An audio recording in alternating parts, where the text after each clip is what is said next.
Nigeria-Benin interconnection, it will be, will show a different phase of NEPAD project.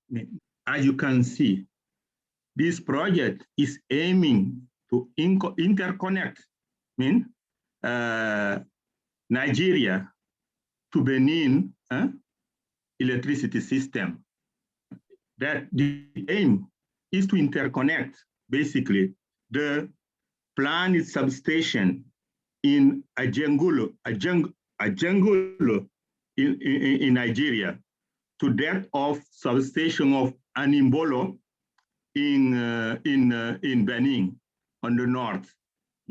Also to from that Benin side, we're gonna interconnect in the south with substation posting in Sakete, in close to Port Novo in Benin. This is geographic location of our interconnection line. As I said, construction is approximately 200 kilometers of double circuit, 330 kilovolt line, which means this is to strengthen the line. There is existing line, but in order to transport additional energy that will be coming from Nigeria to provide electricity to Benin and Togo, you need to strengthen that line. We're going to make it double line.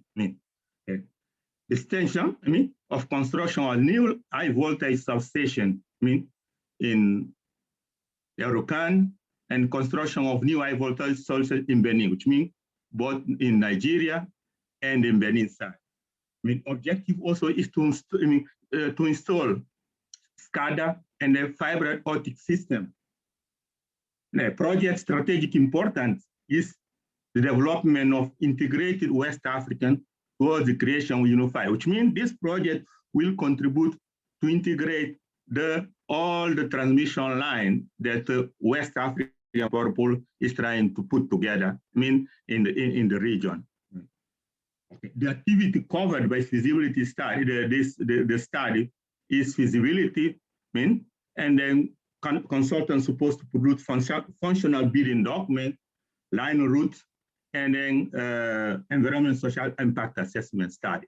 Of course, as I said, the project is at the end stage, which means the feasibility study is almost complete. Okay, as I said, everything that we're trying to do here, it comes for, a request for assistance that basically from, a regional institution. The objective of the project is to develop interconnection line between Nigeria and Benin, and then to address the overloads and stability challenges beginning to arise with the current interconnection between Nigeria and Benin goal is to establish a secure, reliable transmission corridor exchange that catalyzes development of energy resource within a lower cost energy producer in Nigeria with a higher cost producer in Benin and the higher cost producer at this point in time using the more fuel thermal generation plants. In Nigerian side, the connection there is with gas plants that we consider a lower cost production. The lines in Togo, Benin will cost almost 25 million euros. In Nigeria, is 23 million euros. That's the cost of line that's coming from the feasibility study report. Substation, to build it, it will be costing you almost 60 million euro on the Togo Benin side. On the Nigeria side, will cost you almost 2.5 euro. The direct project cost in this case for Togo Benin side is almost 41 million euro. The Nigeria side is 25 million euro. Now, total project cost, excluding environmental costs, will be for Togo Benin side 49 million. For Nigeria side is 30 million. Now, this resettlement action plan and the environmental social management plan cost will be 8.8 million euro in Togo-Benin side, and 5.5 for Nigeria side, which means the total project cost at this stage coming from feasibility study is 58 million euro for Togo-Benin, and then for Nigeria is 35.9, which means 40 million euro. As I said, presenting the project at its final stage, which means that's supposed to live in the pipeline to look for investor or financier for its physical construction. On the local analysis results, what you can see here, economic analysis, you see that the variation of the production, and then on the commissioner here, and then on the right side is commissioner here plus 5. Now we compare the different data. This transmission line will allow the consumers in Benin and Togo that currently paying high cost for electricity to benefit for a low cost producer that coming from Nigeria. Which means this interconnection that we're trying to build in the WAPP regional system, you're gonna try. It's gonna. The intention is to displace all higher cost producer wherever we can find a low cost producer in the system. In this case of Togo-Benin, you're displacing producer in Togo-Benin with Nigeria gas output, with the gas plants, low cost producer from Nigeria. Interconnection allows to increase the production of cheaper power plants, as I said, of Nigeria, and then decrease generation in Togo and Benin, which means thermal power plants. That's the intention. And then this is the beauty of the system, which means with this interconnection will allow just the countries that so far have been paying high cost for electricity to benefit for the low cost producer. Now, the local analysis results almost, is saying the interconnection, okay? The result, as you said, net present value, in this case, is 27 million euro. And then you have a discounting years, 18, you have without discounting years, 12 years, and the internal rate of return is 8.6%. A positive net present value in this case. The project is beneficial to the regions and then to the investor. And the internal rate above 6% discount, because in this interconnection system, 6% discounting is the standard rate. If you get more than 6%, internal rate of return, you can consider that the system is feasible. That's particularity is for interconnection system. The minimum that you have to get of internal rate of return is 6% to consider that your system is economic viable. If you get lower than 6%, you can reject the project. In this case, internal rate of return of this interconnection between Nigeria and Benin is 8.6%, which is above 6% discount rate. Okay, we say on previous presentation, we have a positive net present value. We have one internal rate of return above a threshold of 6%. We consider the project is feasible economically and financially. And then you have the replacement cost. At some point in time, you have to replace the system. That interconnection line cannot function without replacement for next 30 years, the life of the asset. And at some point in time, you have to replace it with new equipment. And then these graphs show you that the replacement and then its replacement cost when it's going to take place. Which means graphs show you that initial investment, you show operation maintenance cost, you show the replacement cost, you show also the reduction of production costs, and then the losses. This is the economic analysis. I mean, in global analysis, when you say global analysis, in this case, you take it out of the context of two countries, out of context of Nigeria and Benin, you put it to the region. This is it, we mean global. How this system, I mean, affect global interconnection in the region.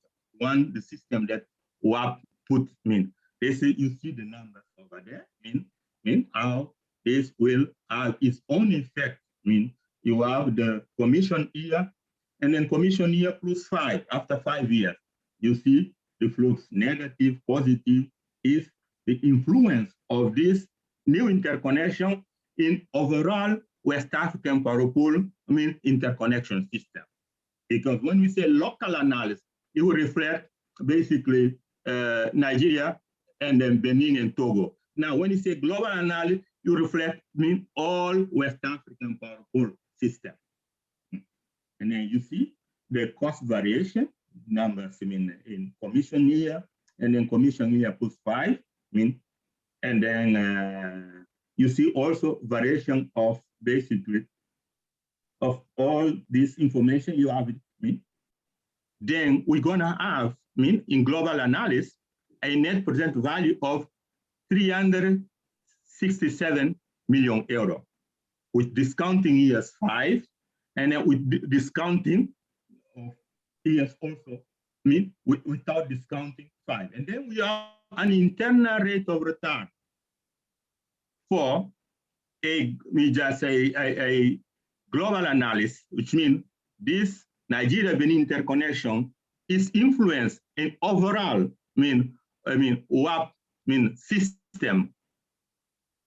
That internal rate of return is almost 29%, which means the new interconnection system will impact positively on the WAPP interconnection system. Usage of the line from Nigeria to Benin, gigawatt hours. On the commission year, which means usage of line is almost 709 gigawatt hour.